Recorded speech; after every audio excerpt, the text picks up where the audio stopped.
Good morning, New York. Yesterday, the storm that our city had spent days preparing for finally arrived. Snow fell across the 5 boroughs, temperatures dropped, winds gusted. The forecasts were largely accurate. Nearly a foot of snow accumulated in parts of our city.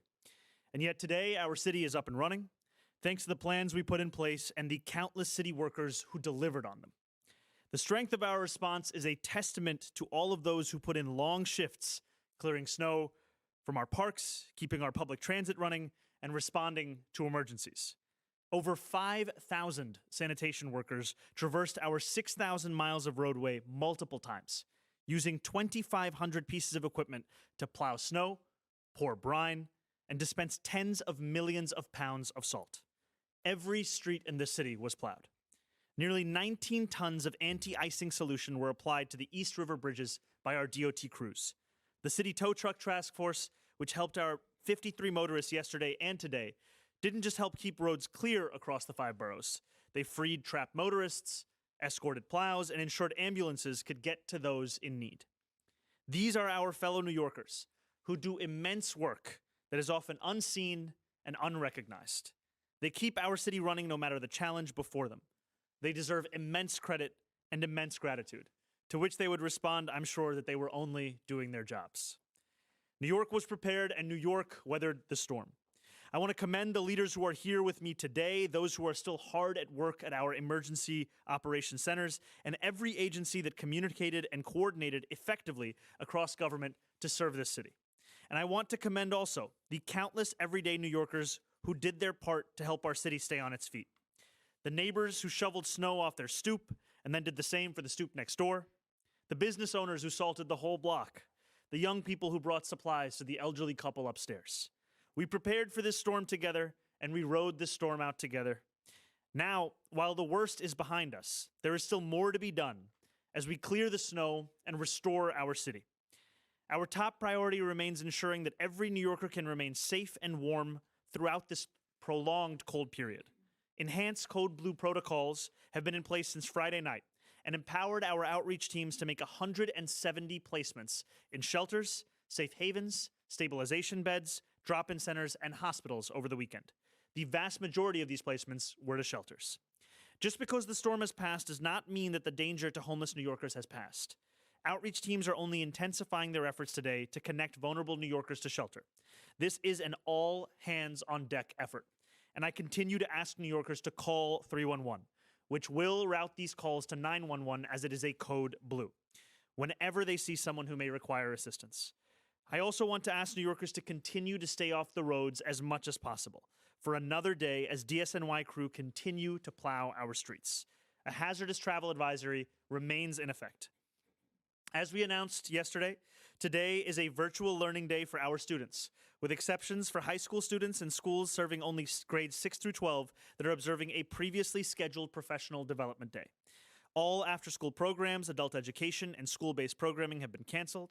As of 9:15 a.m. this morning, we have over 400,000 parent, student, and staff logons. Again, as a reminder, high school students and grades 6 through 8 students co-located with high school students had a previously scheduled day off for professional development, so our decision to go remote impacts a portion of our school system, about 500,000 students who are scheduled to be in school on Monday. I did visit a classroom this morning remotely alongside the chancellor and reiterated my offer to students that they could pelt me in the face with a snowball. They were very excited about that and asked for a time and place. I said, you can find me anywhere in New York City. There remain some interruptions to service. Alternate side parking is suspended today and will also be suspended tomorrow. Payment at parking meters will remain in effect. The Staten Island Ferry is continuing to run on a modified schedule every 20 minutes.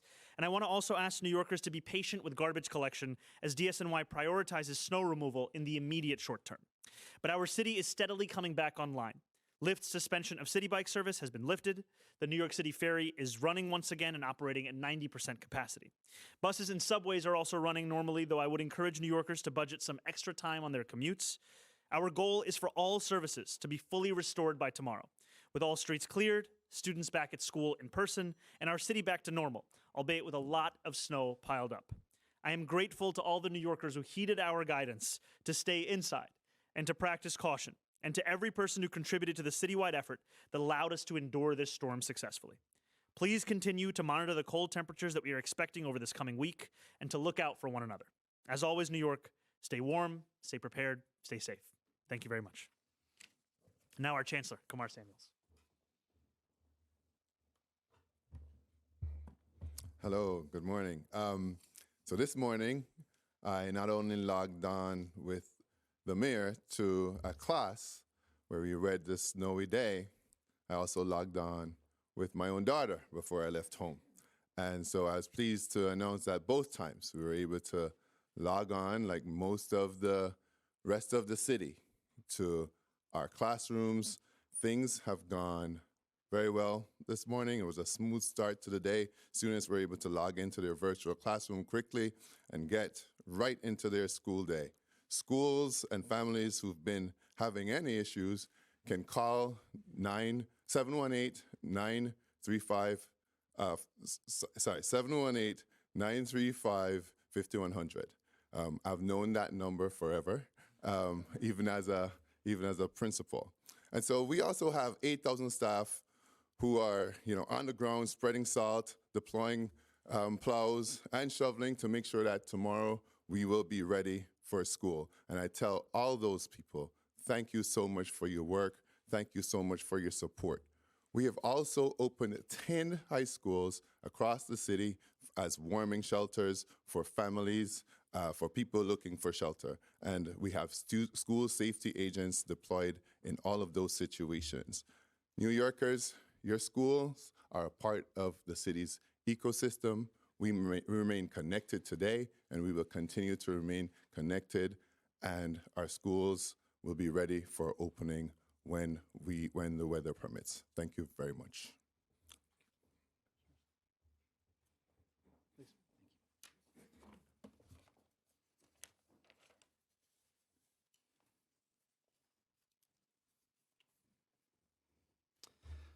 Good morning. I just want to start by thanking the thousands of city employees and volunteers who worked through this weekend shoveling snow, responding to emergencies, serving our most vulnerable, conducting outreach and coordination overnight and in dangerous conditions. From sanitation workers, first responders, DOT crews, park staff, to my team in emergency management, these people really showed up when we needed them most. And at the same time, this weekend tested us in more ways than one. Alongside the major snowstorm, we faced prolonged extreme cold, as well as 2 tragic fires in the Bronx. And although snow cleanup is underway, I want to be very, very clear that we are not out of the woods yet. We still have a lot of work to do. Dangerous weather conditions persist throughout the week with frigid temperatures, placing utilities and infrastructure under pressure, and vulnerable New Yorkers remain at risk. This reality has guided our response from the start. It's guided our planning, and will continue to guide our work in the days ahead. And it's important for everyone to understand that as a city, we do have a lot more work to do. This was the first major snowstorm New York City has seen in years. We stayed focused on getting clear, timely information to New Yorkers early and often. Tens of thousands of New Yorkers signed up for Notify NYC during this storm so they could stay informed about travel conditions, warming centers, and safety guidance. Knowing is half the battle. Informed New Yorkers make safer decisions, and New Yorkers did exactly that. People stayed off the roads when possible. They checked in on neighbors, and they took advantage of city resources. We were able to open, as the Chancellor said, and the Mayor, warming centers across all 5 boroughs. At Emergency Management, we coordinated this response around the clock through our Emergency Operations Center, connecting agencies and partners together 24/7 in real time, ensuring our plows were able to operate across all 5 boroughs. Emergency crews, police officers, ambulances were able to respond and serve.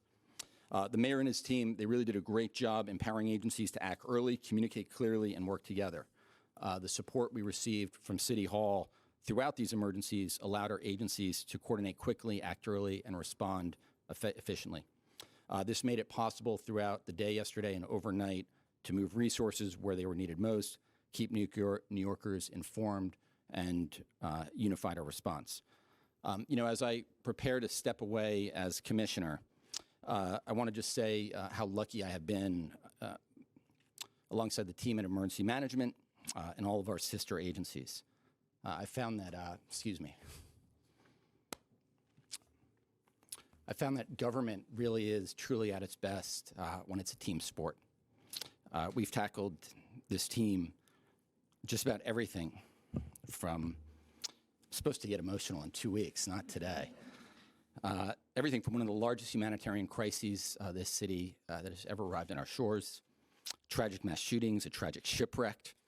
We've seen record-setting rainfall, heat, other extreme weather. We've had major cyber incidents, space weather, air pollution from Canada, aviation accidents. We've had building collapses, water main breaks, an endless number of fires. Up until now, my amazing First Deputy, Christina Farrell, and I have had it all, except a major snowstorm. And one of the things I want to say is I'm very confident that no matter what the future holds, this team has it. This team is incredible. And Mr. Mayor, I also want to say to you, you really are building a great team here at City Hall. In the short time we've worked together, it's been a busy, busy couple of weeks. And I've seen you and your team show up for New Yorkers on their worst days through 5-alarm fires and more. It's been a busy few weeks. And I'm confident that with this team, including your amazing Deputy Mayor for Operations, Julia Gerson, and so many others, our team at NYC, and the thousands of men and women who serve this city, who show up day in and day out for the people of this great city. I know this city is in great, great hands. So thank you all so much.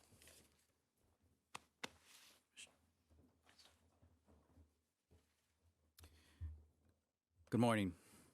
Yesterday, 5,000 sanitation workers showed up to drive plows and spread salt on highways, roads, and bike lanes.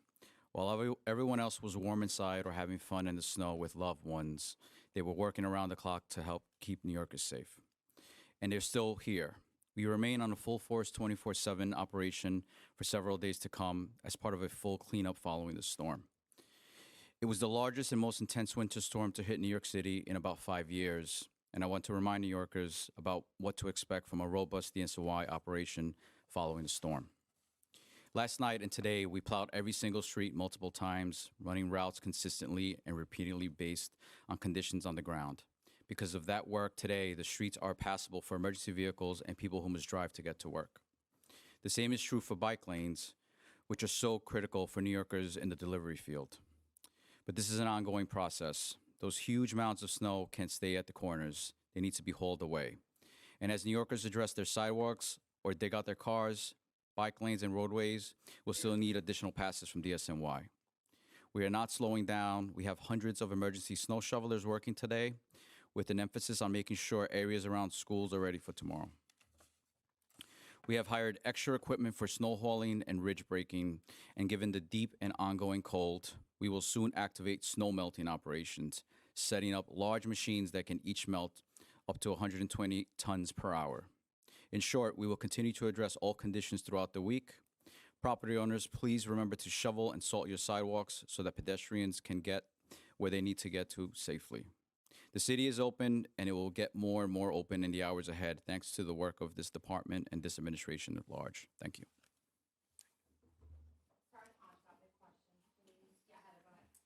Hi, Mayor. How are you? Hi, how are you, Heather? I just want to address the 2 fires in the Bronx.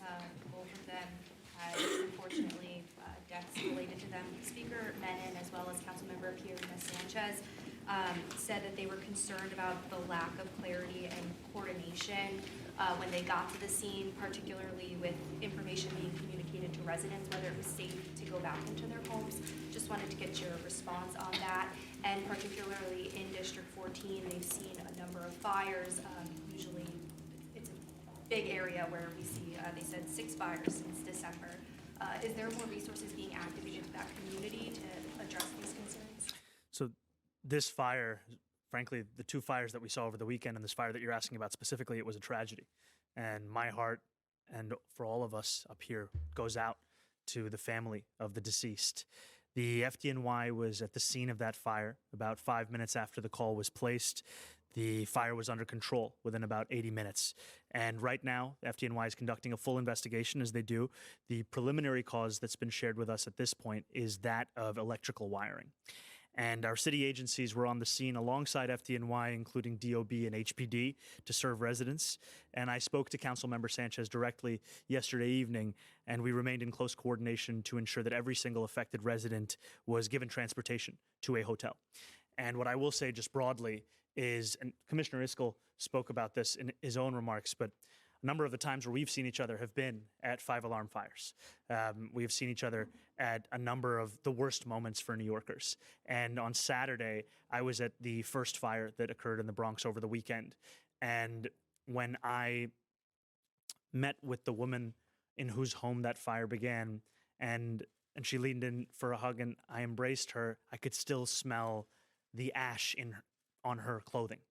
And this fire, it consumes people's lives. People lost, in some cases, New Yorkers lost their life. In far more cases, New Yorkers lost their pets, they lost their belongings, they lost the things that really give them a sense of self. And I'm very thankful, frankly, for our partners in the council, as well as for our city agencies and our partners with the American Red Cross, because what I've seen so often is that it is in a moment of loss, of devastation, and it's at that very moment where people need help the most, and I'm proud of the work that people are doing. Yeah. Grand Street fire was the electrical. Yes, the second fire. Yes. Thank you. Hi, Mayor. How you doing? Hey, how's it going? Two sort of forward-leaning questions with this big storm being chased by very, very cold temperatures, particularly in the overnight hours. First, what is the sidewalk clear deadline, and are you worried with this kind of sleeting down ice last night and then already very cold, a lot of New Yorkers just simply won't be able to do it, and then what? And then also, you mentioned a number of removals of homeless individuals. We did have some people found deceased. Are you doing anything different moving forward into this next phase of the storm and cold as far as getting people off the streets? So I'll answer the second question first, and then I'm going to pass it over to our Deputy Mayor Curson for the first question. So first and foremost, I send my deepest condolences to the families and the loved ones of those New Yorkers that lost their lives. Any loss of life is truly a tragedy, and that's why we're continuing to urge New Yorkers to get to a safe and warm location, and also if they see anyone who is in need of assistance, to call 311, because as we are under a code blue, those calls to 311 are then rerouted to calls to 911. Now, what it means to be in a code blue, which continues today and will continue this week, is that shelters have relaxed their intake policies. Whereas typically you might have to go through a set of paperwork or processes, have to go to one shelter to go to another. What we are seeing for a code blue is that no one is turned away from these kinds of shelters. And that is a large reason why we're seeing the successful placement of more than 170 New Yorkers into a wide variety of places, vast majority being shelters. I also just want to say a deep note of gratitude to our city workers, especially at the Department of Homeless Services, who have been conducting outreach to homeless New Yorkers every 2 hours across the city. And what we are seeing, that this is also a reminder that if anyone sees someone out in the cold, call that number, connect them with services. We don't want New Yorkers to be out there. Yes, thank you. So we are looking for people to have cleared the sidewalks in front of their property before 11 a.m. this morning or as soon as possible. And if people see sidewalks that are not cleared, please report that to 311. Thank you. And I'll just say before we go to the next thing, this is also an opportunity to help for New Yorkers to help others in need. Today, this morning, when we asked students what they were going to do, a number of them spoke about snow angels, spoke about throwing snowballs, and there were also a number of students who spoke about helping their parents with shoveling. And I think that, yesterday as we were heading back from our press conference, I saw there was about an 85-year-old woman in Astoria who was struggling to shovel, and a very young neighbor of hers came over and started to help her, and then we helped together. And that's the kind of city that we also love and know. Good morning, Mayor. I like your Timberlands, by the way. Thank you. New York City snow here. This is one of the first big challenges of your administration. What have you learned so far about yourself, about your leadership style, and also what have you learned about the city resources, the readiness, what's still needed, what really excelled? What have you learned so far? Well, I think one of the key things that I've learned is just the immense amount of work that city workers have been putting in. Most of our attention when it comes to a storm like this is when the snow is falling. But the only way that you can actually respond to the level of snowfall we saw is that if you're prepared for it. Yesterday, the first snowfall hit Staten Island at 5 a.m. Sanitation trucks were out salting across the city at 5:10 a.m. That's only possible because they made the decision. And I really want to say also thank you to our commissioner. for increasing staffing of our 12-hour shifts, first to 2,000 sanitation workers per 12-hour shift, and then to 2,500 sanitation workers per 12-hour shift. And yesterday when I went at 6 a.m. to welcome a number of the sanitation workers who were coming back from a shift, who were about to go on to another shift for the shift change, what I saw also were the men and women of this city who so often are not recognized in the work that we're talking about. Our city government's ability to meet this moment, it is in part because of the leadership of everyone up here, and it is also in large part, frankly, because of the work of the men and women whose names most New Yorkers will never know, whose work they will never see. And I also think the other thing I'd say is, for all that's said about our city, that we are always in a hurry, that we are brash, that we are rude, what I think sometimes gets missed is just how much New Yorkers care for each other. And yesterday, as I went through the city, I saw so many New Yorkers who were just lending a helping hand to people whose names they didn't know, whose stories they didn't know, but all they knew about them was that they too were New Yorkers. They too deserved a helping hand. Anything you learned about yourself, your own leadership style? That people care a lot if I don't wear a hat. And I will tell you, I was brushing it off, and then towards the end of the day, my hair started to freeze, and I did put on a nice beanie, and I was much warmer. So I appreciate the feedback. I will take it moving forward. Thank you. Hi, Mayor. How are you? How's it going? If I understand it correctly, doesn't Code Blue, in addition to being relaxed shelter rules, also mean that people, if they're outside in life-threatening temperatures, can be forced to come off the streets? Isn't that also part of Code Blue, and is that happening? I wonder if you can give me a sense, or anyone of, how many times has that happened in this storm where, someone has been told, no, you can't stay here, you have to come in? And then also, is there anything else you can tell us to fill in the blanks on the circumstances and the deaths of those people who we initially thought might have been homeless but ended up not being homeless? I think I'll answer the second question, then I'll pass it over for the first. I think this is part and parcel of any fast-moving situation, that we always want to share with New Yorkers what we know at the time. And so at this time, what we know is that a number of those 7 New Yorkers who lost their lives had interactions with our shelter system in the past. It is still too early to share a broader diagnosis or a cause of death. However, as you've said, and I think as many New Yorkers know, this kind of cold, we haven't seen this kind of cold for 8 years, and it is debilitating. Yesterday, we were driving over the Triborough, I think it was, and as we were driving, I saw a man who had pulled over his car. We stopped, I went out, and he had tried to avoid a car that had made a sudden stop, and in doing so had skidded over to the side of the bridge. And he came out, and he told me, he was telling me what happened. We were calling TBTA. We were looking to get a tow truck for him. I called his boss. I said, please give him a few more hours before he can get there. He was a security guard. The boss didn't believe that it was me. We went back and forth. He finally believed it. And I looked over at this man, and he was wearing a jacket, and I asked him, you should zip up your jacket. It's very cold. He said, my zipper is broken. And the reason I share this with you is that there are many New Yorkers who are having to go through these kinds of conditions without everything that they need. And too often they're made to feel as if it's their responsibility. And I want to make very clear from our city government that actually we view your problems as our problems. We want to be there to help you.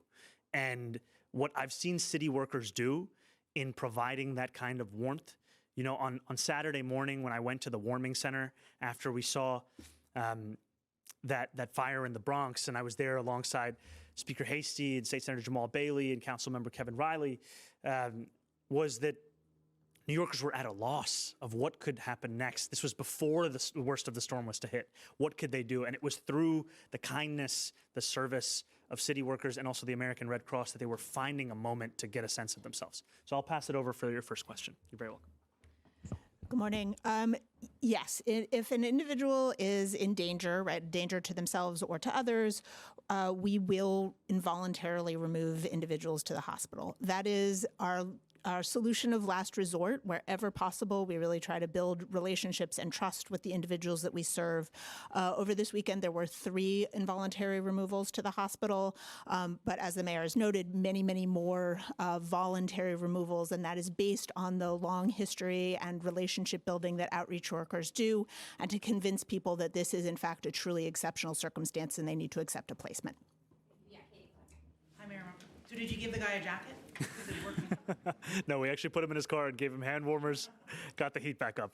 I wanted to ask, one of the things I noticed, and I've heard complaints from people, is that bus stops haven't been cleared, and even crosswalks, like even this morning coming to City Hall, Park Place, and Broadway, like it was about 2 feet high when they cleared the sidewalk. So whose responsibility is it particularly for bus stops?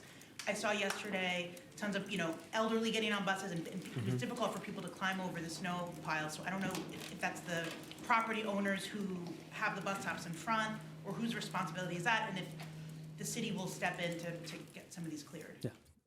I'll have our deputy mayor speak. Yeah, sorry. Yeah, it is the Department of Transportation's responsibility to clear bus stops, and we have activated extra resources from our contractor and our DOT staff to be working on that. This was sort of an extraordinary amount of snow, and as you know, all of our workers are working to do everything around the city to clear snow in front of their properties, but we are working to clear all those bus stops. Do you have data on how many were cleared? I saw, anecdotally a photo of Brooklyn, but I can tell you, like Queens Boulevard yesterday, major artery, none of the bus stops were cleared, and the buses were still running. So do you have data on how many bus stops were cleared yesterday and today? Not immediately, but people should report those when they see them so that we can respond. Back to the question about the people, the homeless people who are on the streets. And I know that getting 170 people into shelter is momentous and hard to do, but there are sometimes 3,000 or 4,000 people on the street at any given time. I'm wondering, when you do this outreach, where are you going? Are you going to the encampments? Are you going to the subways? Are you going to the other places where people seek warmth to try to convince them to come out of the cold? And is there, how do you feel about the fact that some people have to be brought in involuntarily, especially since the man apparently froze to death at Junction Park in Queens?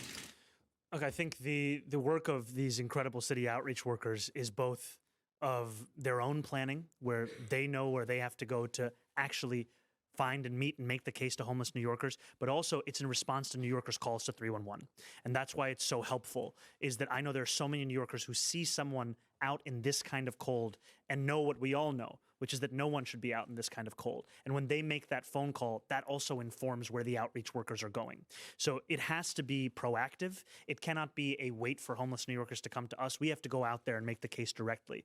And I think that the 170 placements, as you said, it's not only a testament to the outreach work that's being done, it's also a glimpse into the far larger number of conversations that are being had. And then when it comes to involuntary commitment, I think, as was said, this is a last resort. However, it is a resort when it is of a medical danger to a New Yorker to stay out there. I just wonder how frustrated you are as a mayor who cares about people, that when you know that there are 3,000 or 4,000 people on the street, and you can only get 170 to come in and get shelter, and you know it's going to be colder and colder as the week goes on. I think first I would say the census of homeless New Yorkers, especially in a moment of this kind of cold, it's hard to pinpoint exactly what it has been over these last few days. However, there is a hope count coming up this week where we will get a more accurate number of how many New Yorkers are homeless here across our city. For me, this is a moment where the city can show itself as a government that can meet the needs of New Yorkers, and also one that has to listen to New Yorkers. Because, Marcia, you had flagged in the past that you'd spoken to a homeless New Yorker who didn't want to go to a shelter because they didn't think that they would be offered a single bed on their own. And so part of our outreach has also been, how do we ensure we're offering a wide variety of options for a New Yorker to come in? Because the most important thing is to get that New Yorker off the street, get them into the warmth. I can tell you that the cold, we pride ourselves on being tough in this city, but after 8 years of not facing this kind of cold, we might be numb to what it actually means for people. And the other thing I would just say is the dangers are not just in the conditions, but also how we respond to the conditions. So for those who are shoveling and who have been shoveling, we remind you to give yourself multiple passes at that snow, not to try to get it all done in one go. The FDNY has also shared with us, in the past, there have been medical emergencies as a result of not taking the correct approach with snow shoveling. And don't find your form from the way that I do it. Today, because that man that I spoke to, Yeah. your staff actually got him a single bed, and he went in and got shelter, so he wasn't on the street because of your action. Thank you, Marsha. That was also because of you having flagged that. I appreciate that. Yeah, Mr. Mayor, you seem to have been all over the place yesterday. Can you talk about that and where you went and what did you want to see or look for or look at? And number two, do you plan on having all schools open tomorrow? That is our hope, and that's what we're planning for right now. We will share as soon as we get to the definitive. I will tell you that, yesterday began early, but frankly, that's the time it began for many New Yorkers who are working hard, right? I was out of the house, I think, before 5 a.m. We headed out to the shift change, and then from there at the shift change, we went to Central Park, where we saw a number of other workers who were hard at work shoveling. From there, we went to a press conference, and then from there, we drove through a number of neighborhoods just on our way back to just keep an eye out. And so there was one instance where somebody was trying to get their car out. We all got to a shovel, helped them out. There was another where somebody, this was at a NYC development, was trying to get their car in. And we met them at the beginning of the parking lot. They had an entire bed of snow. It was, an uncle and his 3 nephews with 1 shovel. And so we got to work and helped him in. We drove into Queens. We met a man whose tires were far too low and he was not able to drive through the street. So we shoveled, we got him out. And then we were about to call sanitation, and then there they were. There were 2 plow trucks that were just right there coming in at the perfect time. We went through Astoria, and this is all on the way back to Gracie, and that's where we saw this 85-year-old woman who was trying to shovel. There was a 20-something-year-old young woman who was helping her. Then we started to help her. There were a whole number of situations that we saw. But I think at the heart of it was just, yesterday was a glimpse into what city workers do every single day. And truly, the depth of my appreciation, I don't know if I can fully communicate it, because they are doing the impossible, they are doing the incredible, and for them, it's the ordinary. And that's just a testament to the incredible people we have here and the leadership that also leads them every single day. Yeah, Thank you. Hi, Mr. Mayor. Hi, Liz. How's it going? Good. I spoke to Queensborough President Donovan Richards last night, and I asked him for his assessment. He said as of last night, he would give you an A. But one thing he was seeing, and he acknowledges this is not the city's responsibility, but he got complaints of people being stuck on the highways. And I was wondering if that was something that the city noticed too. And his question was, could there have been better coordination between the city and state on clearing those highways and getting people moving? Because he said his own mother got stuck on the highway. Yeah. I'll just pass it over. As Commissioner Iscol mentioned, in our Emergency Operations Center, we had dozens of agencies represented, including state agencies, and actually the tow truck task force was coordinating tow trucks across the city, including on highways that are maybe state-owned. And so we were responding in real time to everything that was happening, city, state, even some federal level coordination.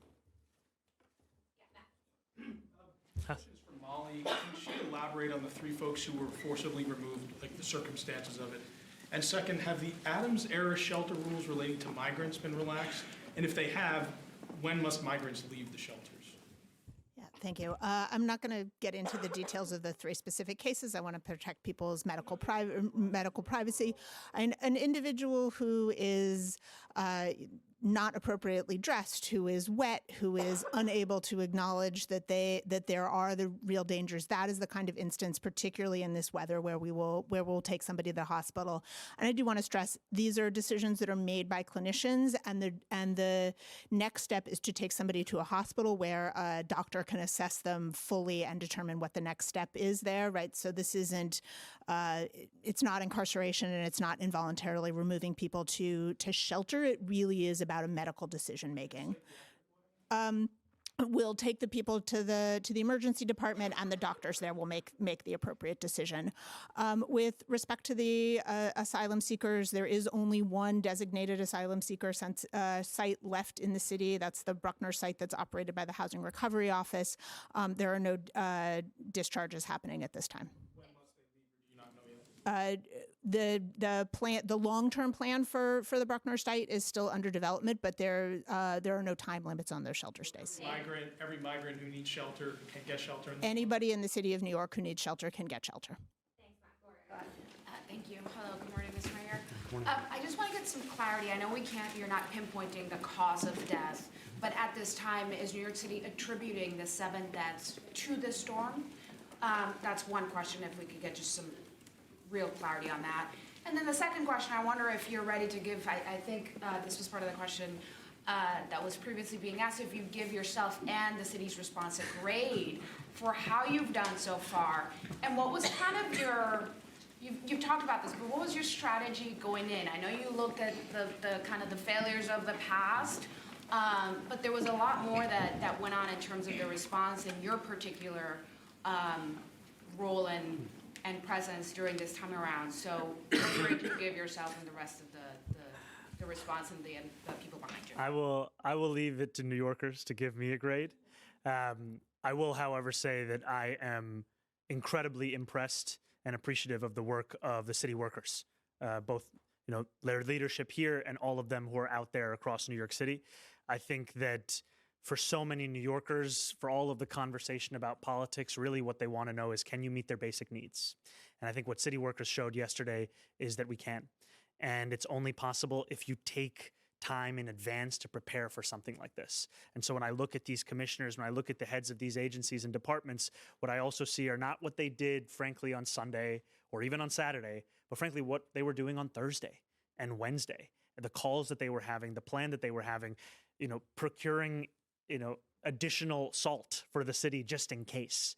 We had to be ready for every eventuality. We were talking about a wide spectrum of possibility of snowfall, and I wanted to make sure that if anything, we were over-prepared and we were over-communicating to New Yorkers, because what we did not want to have happen was that a New Yorker would go about their day on Sunday without knowing that this would be the coldest weather they'd seen in 8 years, without knowing that this would be the largest snowfall we'd seen in years. We wanted every New Yorker to know that. And I'm also appreciative of those that are working behind the scenes. I've had a few, opportunities to meet them, but even the incredible men and women who run Notify NYC. Right, more than 1 million New Yorkers are signed up to a texting system, which you can also join by texting Notify NYC to 692-692. And when you do so, you get updates that can even be localized to your zip code. And that helps New Yorkers stay abreast. And I'd also just frankly say thank you to the press corps, because oftentimes the questions that you're asking are amplifying the concerns of everyday New Yorkers. And so that helps it bring it to the attention of city government. We want our government to be a responsive one. We want it to be an excellent one and an efficient one. And I'll just pass on the question about your first question. I think that the difficulty we have, frankly, is that it is still too early to attribute the cause of death, and therefore it's too early to tie it to the storm specifically. But as soon as we have those autopsy results, which we anticipate at some time soon, we will be able to answer both that question and the earlier questions. You said that all of the individuals, or most of them, had an interaction? Some of them. Some of them, Okay. yes. Had an interaction with the shelter system. Yes, go ahead. Mr. Mayor, thank you. Any sense of the cost that this storm cost the city in terms of sanitation, extra overtime? I'll just note that it's not over, so we're still doing our response, and we'll be doing that throughout the week, but also we will do whatever needs to be done to make sure New Yorkers are taken care of. That's the most important thing. For the Deputy Mayor for Operations, I was wondering if you could walk us through a little bit about what that 311 review looked like of prior storms, and what sort of neighborhoods you identified, and how to characterize the response to this storm. Okay, so we have a monitoring capability to be looking at 311 complaints as they are happening during the storm in real time, and we also did a review of 311 complaints over the last few storms. We specifically wanted to focus on complaints around properties that we own to make sure that we're doing our part. And then we let all of our agencies know the specific locations that were issues in the last few storms so that they could target those locations and make sure that they were clearing sidewalks in front of city-owned property. we want to make sure we're doing our part as we're asking New Yorkers to do their part as well. Mayor, I'm wondering, you've mentioned that you're planning to reopen schools tomorrow. We're talking about clearing the sidewalks. Is there a concern about refreezing overnight? Have you spoken with the chancellor about the possibility of another day of virtual learning? And, when can families expect to get an update if there is one as far as virtual learning? So I think this is part of what the chancellor had shared earlier, which is that right now there are hundreds of DOE employees who are also supplementing the work of DSNY as well as many other city agencies and departments in clearing the snow right outside of schools to make sure that it is safe for students to actually return. I think that's just, to be clear, that's what drives all of our decisions is safety. That's why we made the decision for today to be remote, because the conditions were so hazardous that we didn't want there to be so many more New Yorkers who were out having to come to school.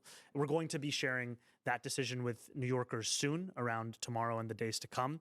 However, what I will say is that that is our hope, is to ensure that we return to in-person learning. We have time for a few more Moses and then Tim. All right, I wanted to ask about power outages and if you've talked to the state about reaching out to Con Ed, and do you have any tips or advice for the New Yorkers with current outages out in parts of Brooklyn? Can you say the last part one more time? Do you have any tips and advice for? Tips or advice for the New Yorkers that are currently in the cold because of the outages? I think the first thing I would say is to call 311 immediately. The city wants to know if you are facing any kind of an outage of this kind. It is also our job to help you respond to this. And yesterday when we had an emergency briefing, we also had representatives from Con Ed there as well. And because it is critical for us to not just work as a whole of city government approach, but frankly, an approach that encompasses everything that affects New Yorkers' lives. They're affected by state government decisions, city government decisions, by private companies' decisions, and so we want to actually have that cohered. So the number one thing would be call 311 if you're facing an outage. The city wants to know, the city wants to help. And the other thing I would just say, I've spoken a lot about safety in the context of staying inside, staying warm, avoiding unnecessary travel. I would also say in a moment of immense cold that to be mindful with space heaters, that you do not leave them running unattended, and that you also do not have them operating within 3 feet of something that is flammable. Thank you. All right, last one, Timmy, go ahead. So yesterday you told students they could throw a snowball at you if they were upset. Has anyone done that yet? Not yet. A number of the kids this morning were very excited about it. So I feel like it could occur at some point today. Just on my toes. All right, sorry, just one more right here. Yeah. I just had one off topic. Oh, hey, Sally, how's it going? Good, how are you? Doing well. Last week, we reported that your law department is suing to stop the production of this TV show Behind the Badge, as well as Kaz Daughtry is going to Homeland Security. So I just had two questions. One, are you in touch with Mr. Daughtry at all in his new position or soon to be new position? And two, have you seen the footage of this show, and do you have any reaction to how much access these camera crews got to crime scenes? So I am not personally in touch with Mr. Daughtry, and I have not seen the footage myself of this show. I can tell you, however, that we're continuing a pre-existing law department policy on their action that they're taking. Okay. Thank you all so much.